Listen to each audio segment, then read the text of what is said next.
Breaking news just in, and a warning, this video we're about to play you is very confronting. A group of masked men stormed the set of a live broadcast on a public television channel in Ecuador yesterday. The government launched a major operation to recapture him, so far with no results.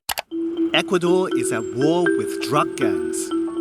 The president has declared a state of emergency to deal with a wave of riots and crack down on drug traffickers. This morning, major U.S. airlines are canceling some flights to Ecuador. Ecuador has been a relatively peaceful haven in South America, safe from drug cartels and gang violence, until this week.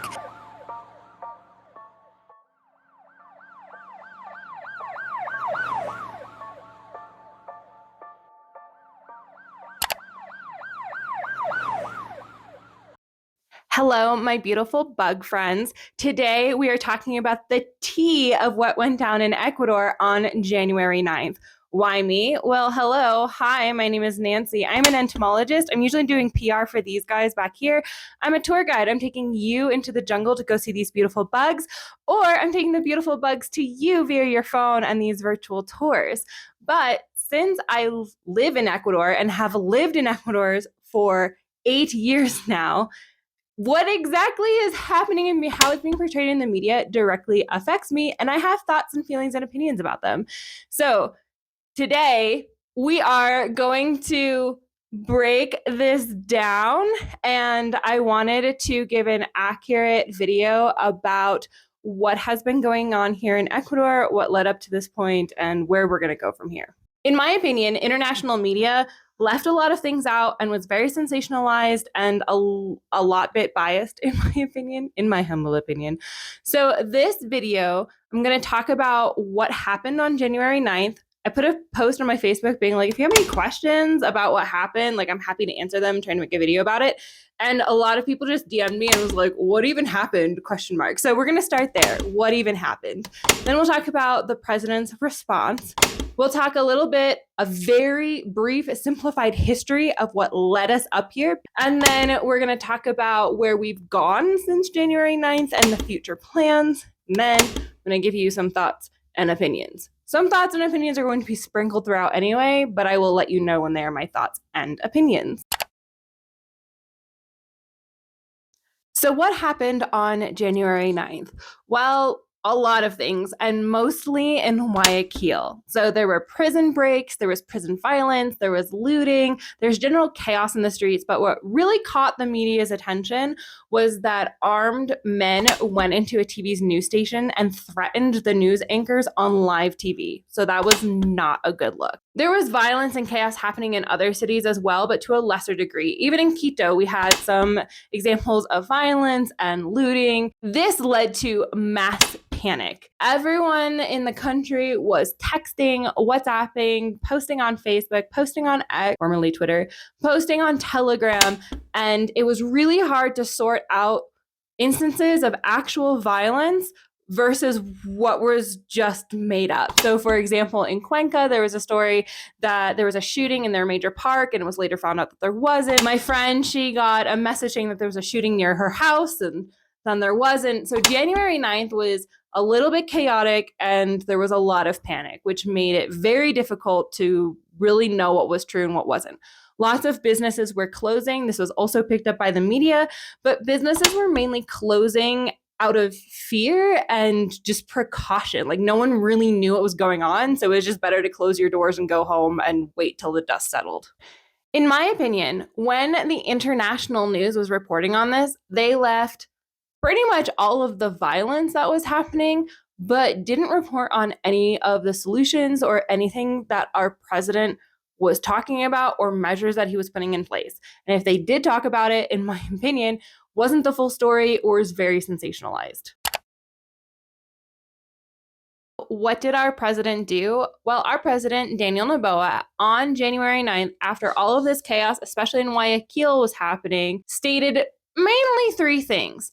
That our state of emergency is ongoing. We have a curfew now, so you're not allowed to be out between 11 p.m. and 5 a.m. And to be honest, in my opinion, doesn't affect most people that much. He declared that all of the gangs, all 22 of them, are terrorists and would be treated as such, and that we have an internalized war. Now, the media picked this up and freaked out. So let's talk about what these measures mean and why they were put in place. The state of exception and labeling these people as terrorists and calling this an internal war is all legal language to allow the president to use military force and judicial force to weed these people out and hold them accountable. The military can now be deployed in citizen sectors and in tourism sectors as a means of added protection. For example, one of the events that followed this decree was that a plane was grounded in Guayaquil that was headed towards the Galapagos. The military did a background check on everyone on that plane and found 6 people and arrested 6 people who had a history of carrying firearms and had a drug and criminal record. And so those people were apprehended and arrested, and then the plane was allowed to continue to the Galapagos. But because of these measures put in place, he could ground that plane and help protect the Galapagos from fugitives that are trying to escape the mainland. Now, the international media generally freaked out that there's military in the streets. However, most Ecuadorians are very happy about this turn of events. Ecuadorians in general are seen giving donations to the military, and little shopkeepers are giving like water and stuff to the police and the military that are walking around. So Ecuadorians actually feel happy and safer with the added measures and increased security and increased military personnel walking around. So while the international media, in my opinion, freaked out a little bit about this, like feelings and thoughts on the ground are pretty happy about this turn of events. After Daniel Noboa put all these measures in place, the men who were responsible for entering the news anchor station armed, they were arrested. And within the first 24 hours, there were about 300 and some odd arrests that day. So things really started to get back under control, and we were business as usual by the very next day. So the real question is, how the hell did we get here, right? When you read the news articles, they're like, Ecuador, previously a safe haven among all this drug trafficking, devolves into chaos. But these things are a long time coming. They're not just like an isolated incident that explodes out of nowhere. So let's get a little bit into the history. Before we even get into the politics of this, we need to talk about the geography of Ecuador and where it is. Ecuador, as the name may suggest, is on the equator. It is sandwiched between Colombia and Peru, 2 countries that have also had their own problems with the drug trade and produce cocaine. If you are producing this stuff, you need to get it out to the people who are buying it, which we'll talk about later. But Ecuador has access to the Pacific Ocean through our coast and makes quite a lot of sense that if you're trying to get your product out of your country and to the hands of the people who are buying it, mainly people in the United States, Canada, and Europe, getting out through the Pacific Ocean makes a lot of sense, because then you can get up to Mexico and you can get up to the United States, and then you can distribute it from there. So Ecuador strategically, just in getting these products out, makes sense why you would try and establish business here that does that. Now, I'm a 90s kid. So I remember always hearing about like Colombia and the drug problems in Colombia. And when you talk to Ecuadorians, they're like, we did not fall into that chaos. And when you hear the news reporting, the news also talks about how Ecuador is a safe haven. Why? Well, there was a very colorful president that we had here in the late 80s. I was not even alive at that time, let alone was I living here. So this is just what I could find on the internet and what I have heard from Ecuadorians talking about him. During the late 80s, the president, León Febres Cordero, who was president from 1984 to 1988, was a colorful character who was very controversial and had several human rights allegations against him. But many people credit him for helping curb the drug problem in Ecuador. Conversing with Ecuadorians who were alive during this period of time and remember it, talk about how the president would just take out anyone who was remotely associated with drugs, remotely associated with gangs, sometimes even if you just looked funny, people were falsely accused, but that didn't matter. No questions asked. You were taken care of, if you know what I mean. Now, obviously, this is very controversial and has a lot of problems, and this is why he has a lot of human rights violations that are filed against him. Now, his actions rippled out and really did have an effect. Throughout the 90s and early 2000s, Ecuador was considered to be a safe haven against drugs. Our homicide rate was really low. And this is where all of those articles that are saying, like, Ecuador was once peaceful. Like, this is the time that they're talking about, the 90s to the early 2000s. We're now at 2007, and Rafael Correa, another colorful figure, has entered the scene. If you are reading any articles right now, and even though his presidency ended in 2017, you may have seen his name show up. So we're only going to talk a couple things about his presidency in relation to this current topic, but just note that he is a colorful figure. 2007, Rafael Correa shows up on the scene, and there has been, at this point, an increase in drug-related crime and an increase in homicides.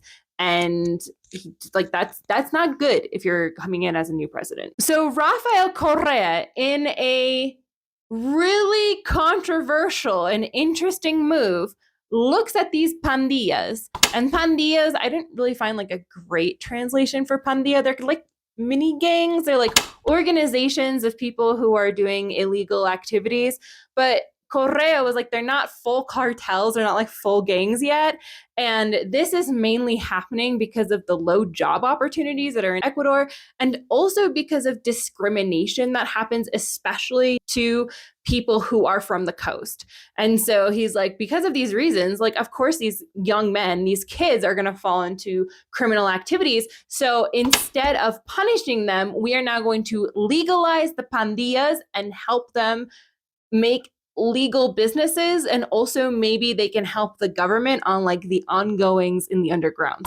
Despite everyone having literal question marks coming out of their head by this point, it worked. Homicide rate was reduced by 70%. Before this program was implemented, the homicide rate was 18 people for every 100,000 people.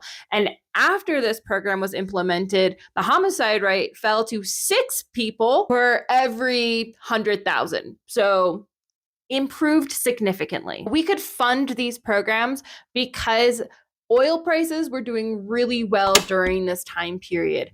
If you may have remembered, gas prices spiked globally, and Ecuador's main export is oil, even today. I always talk about how the Andes are the backbone down the center of the country, but the other stabilizing factor is the oil pipeline that goes from the Amazon up the Andes, down the other side to the coast in Esmeraldas, where it's refined and shipped out. Oil prices were doing really well.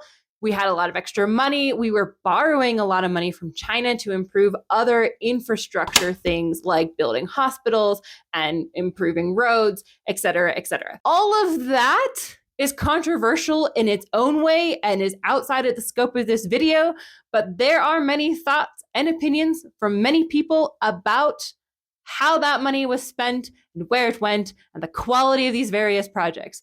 We can save that for another day. Regardless, there was money for these programs at that time. Now, the other thing that happened during this time is that there used to be a US military base off the coast of Manta. And many people, many Ecuadorians loved having the base there. Hotel people said that the US military would stay and would tip well and were generally very nice and very kind. People felt like the US military had a strong presence there, and so therefore increased the safety of the town, because people who were doing drugs or involved in gangs or doing narco trafficking in some way, they generally felt like the US military was protecting Manta from those types of activities and those kinds of people. During Rafael Correa's presidency, it went away. I don't know the history. I don't know why the US base is not there anymore, but it is not. And a lot of Ecuadorians don't like the fact that it's not. So, what happened from here? Well, Ecuador is not an island, and Ecuador is affected by things that are happening globally and is affected by its neighbors. And in this case, a major thing happened in Colombia in 2016. In 2016, the Colombian government signed a peace treaty with an organization called FARC, which roughly in English translates to the Revolutionary Armed Forces of Colombia, or the People's Army. This was considered to be a terrorist organization and designated as such by the United States, the European Union, Chile, a whole bunch of places where like they be terrorists. When Colombia's government signed the peace treaty with FARC, it dissolved in 2016. The cocaine trade was then picked up by Mexican and Albanian cartels. The Albania cartels were a surprise to me. So some of the gang leaders in Ecuador currently are Albanian. By this point, oil prices were significantly reduced, and Ecuador's economy was suffering because of this. I'm not quite sure how it crossed my mind to leave this out in my original recording, but we also had a giant-ass earthquake in 2016. A 7.8er with a whole bunch of aftershocks rippled through the coast, leaving many people homeless, and with the government using resources to provide housing and other forms of aid. We also did have some help internationally as well, but this obviously put strain on the government. I was here during that earthquake, so if you want thoughts, opinions, and or a video about it, let me know. Correa's term came to an end, and in 2017, Lenin Moreno was voted in, and he served from 2017 to 2021. I was here during this time. I remember this election, but I had just moved here, so I was blissfully unaware of all of the political context before it. I didn't even think I was going to be staying that long. But yeah, I do remember this election. I was here. During this time, two major things happened. One, the Pandilla program was disbanded because we just couldn't afford it anymore. And two, the pandemic happened, which in my opinion was really the catalyst to the issues that we're seeing today. Ecuador during the pandemic went into complete lockdown. Something similar to what you were seeing from the news coming out of China, like essentially 24-hour lockdowns. You couldn't leave anywhere. Everything was closed. Only certain businesses could be open. So if you ran like a hardware store, for example, you weren't allowed to be open. Obviously, all of tourism's completely stopped and still hasn't completely recovered. And if you had like restaurants or anything like that, you just weren't making money anymore. So in combination between the Pandilla program being disbanded and the pandemic, the Pandillas, they just reverted back to what they knew what to do and were good at, drug trafficking. During 2020, you may have seen in the news, Ecuador had a lot of prison riots and a lot of prison violence, and there was a lot of death that was happening within the prisons. And many people argue that what was happening in the prisons was a reflection of what was happening in the streets, except it was just more concentrated in the prisons. So you could actually see what was happening. In many cases, these prison riots were actually between two rival gangs that were both in the prisons, and then a fight breaks out. 2021, Guillermo Lasso is our new president, and he served between 2021 and 2023. And if that sounds short, that's because it is. We'll talk about it. Lasso inherits all of these problems: increasing gang, increase in violence, problems in the prisons, low economy after the pandemic, right? Lots of problems. And so when he was voted in, as it turns out, even people who voted him in very quickly decided that they didn't like what he was doing. Lasso implemented a lot of states of emergency, which are to help the government tackle some of these issues by being able to use judicial force. And a lot of people just feel like it didn't do anything. Like he wasn't strong enough against the drug cartels. He wasn't strong enough against, the bad actors, the bad players. And so his approval rating just tanked. And instead of being impeached, you may have seen the Ecuadorian news where the government was dissolved. Again, the media portrayed this in a very sensationalized way, like Ecuador dissolves in chaos as the government dissolves. But this is actually something that we can do in our constitution. It's essentially like a big do-over. If you're about to be impeached, instead of being impeached, instead you can take yourself out. You say, I am stepping down, and the government gets dissolved with you. A lot of people liked this. Here, when you were talking to people in the streets about this, liked this because they felt like there was a lot of corruption in the assembly. And this was a way to combat combat that corruption because they would have to be legally investigated and prosecuted. So in 2023, last year, our government dissolves legally and we get to vote in a new president. November of 2023, our current president, Daniel Noboa, is voted in. This is really important because instead of completing a full term, Noboa can only serve 18 months before he has to go up for re-election. Noboa is a big change for the country. He's super young. He was 35 when he was voted in, like in November. So he is a very young president and is inheriting a ton of problems. And so a lot of people were like, all right, this guy talks about how he's going to crack down on crime. Like that was a big thing in his presidential campaign. But like, what's this 35-year-old kid going to do? And a lot of people, because of the previous string of presidents who, in many people's opinion, did jack squat. They're like, oh, great, this is going to be another in a long line of people who are doing nothing.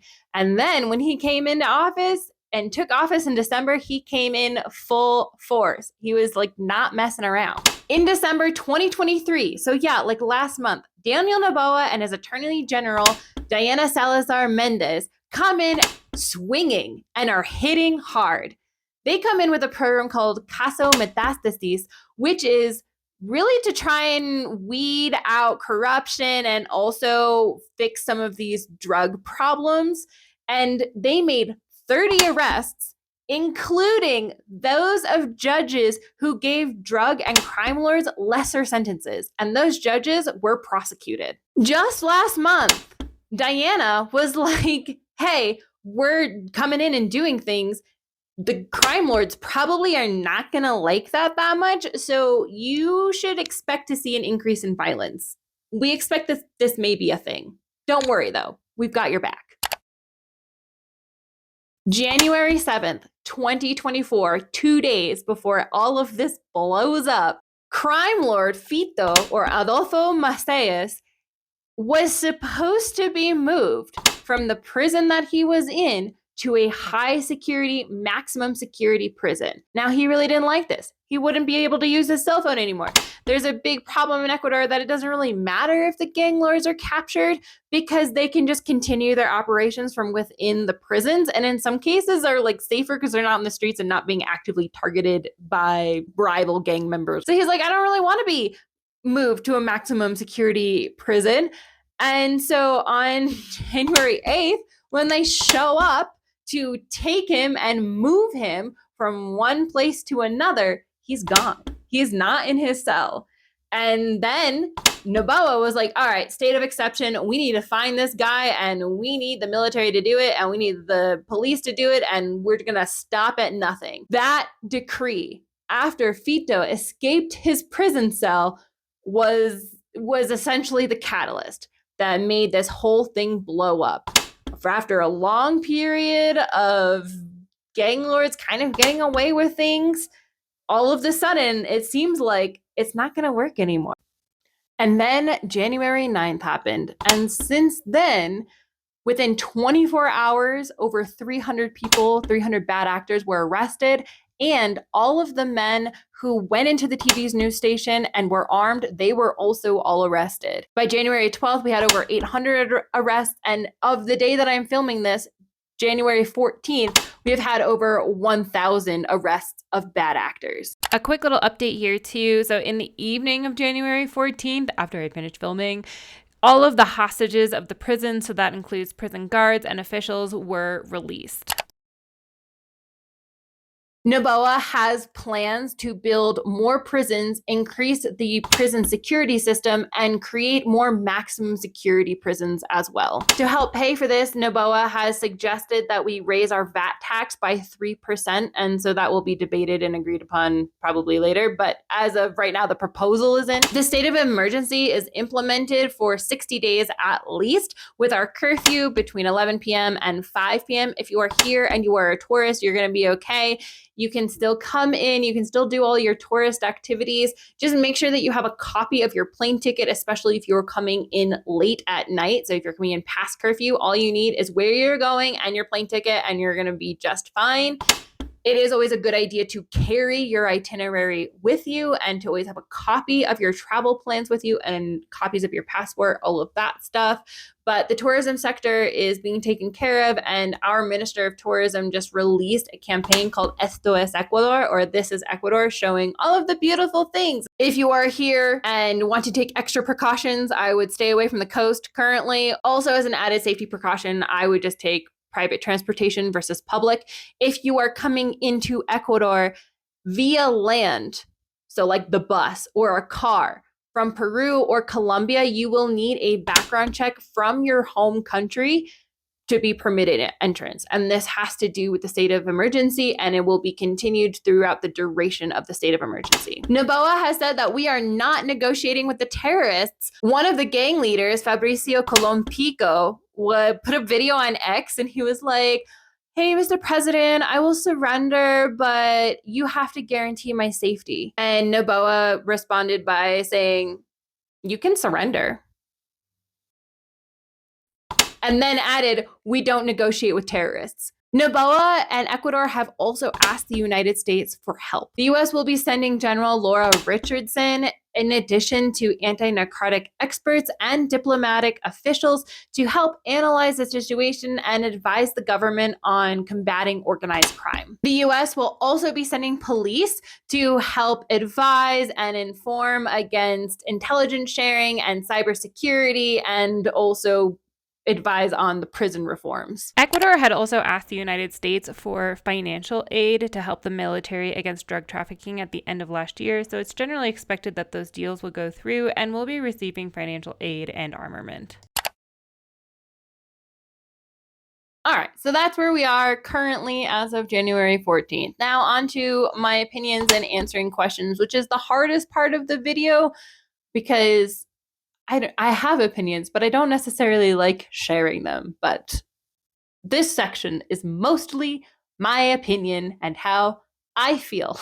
Do I feel safe here? Yes, I still feel very safe here. Most of the problems that are happening are not against tourists, are not against foreigners, and in many cases, like, aren't even really against businesses. Now, there have been some problems with the gangs targeting businesses, especially on the coast, asking for bribes.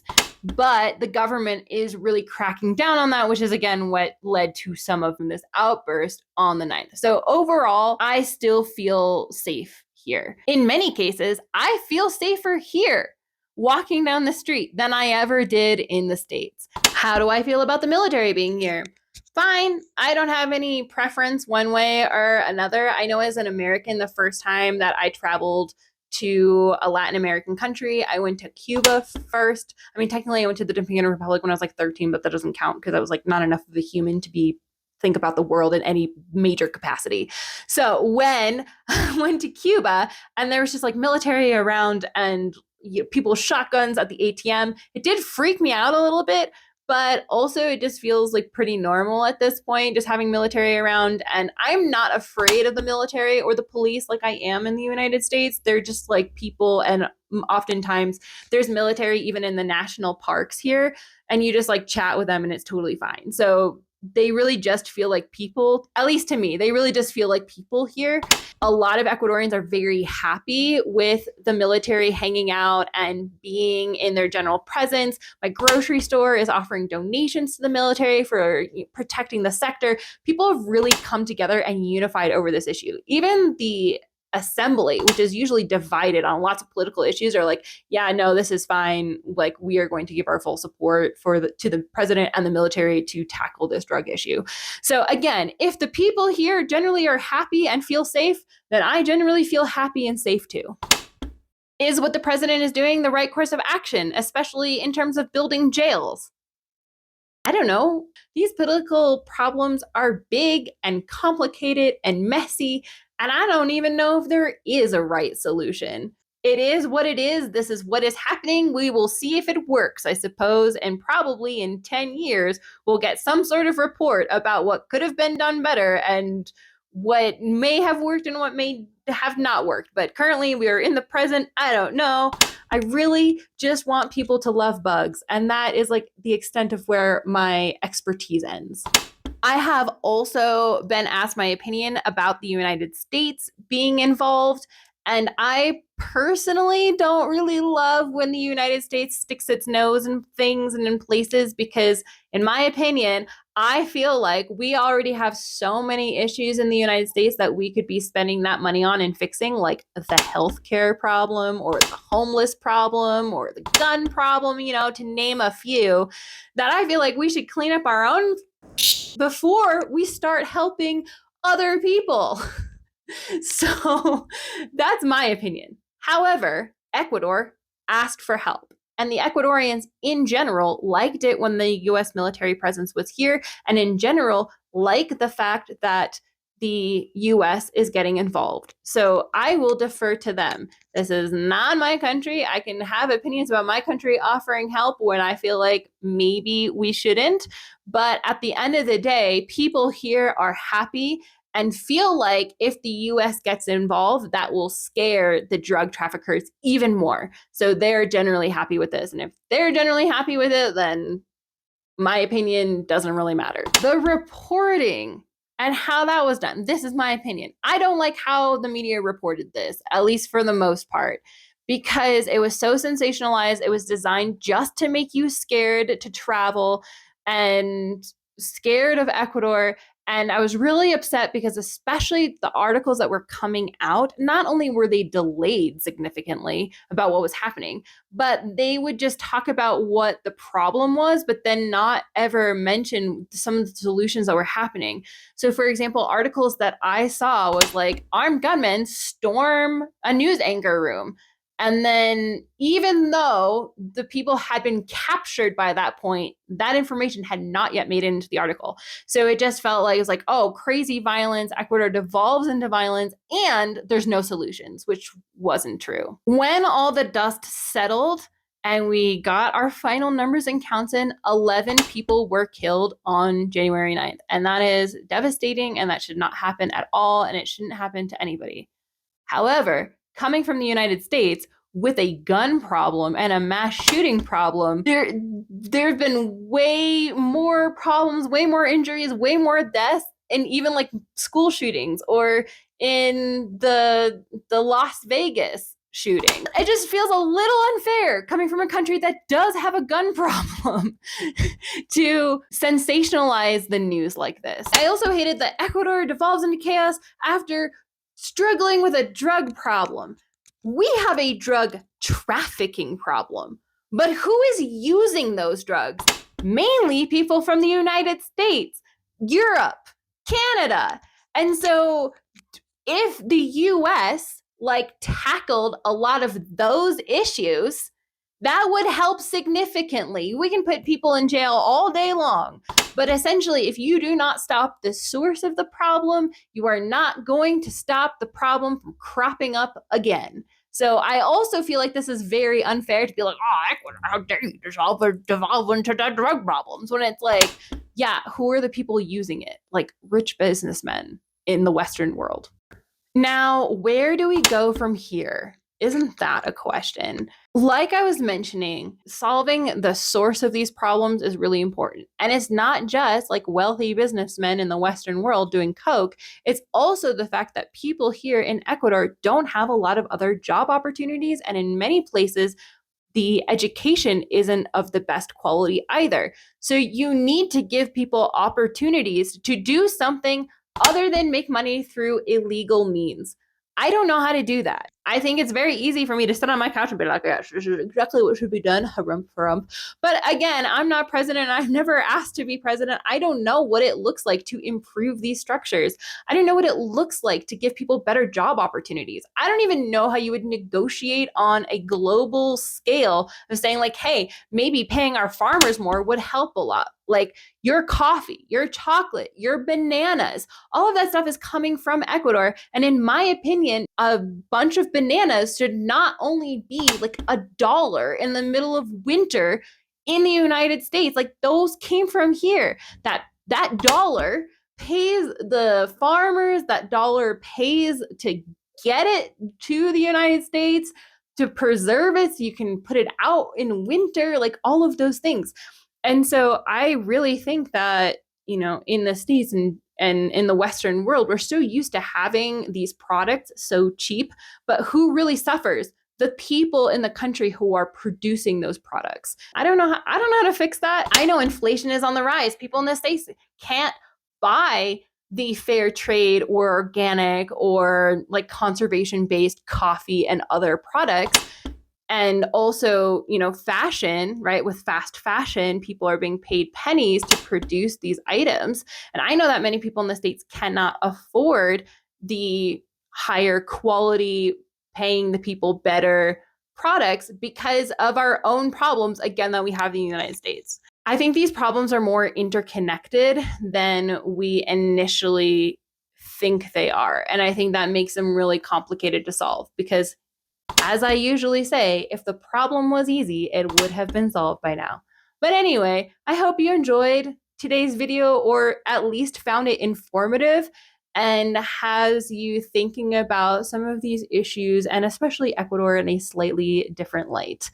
I will see you all very soon for another video. Thank you so much, bug friends. And if you have any comments, feel free to leave them in the comments below. All right, bye.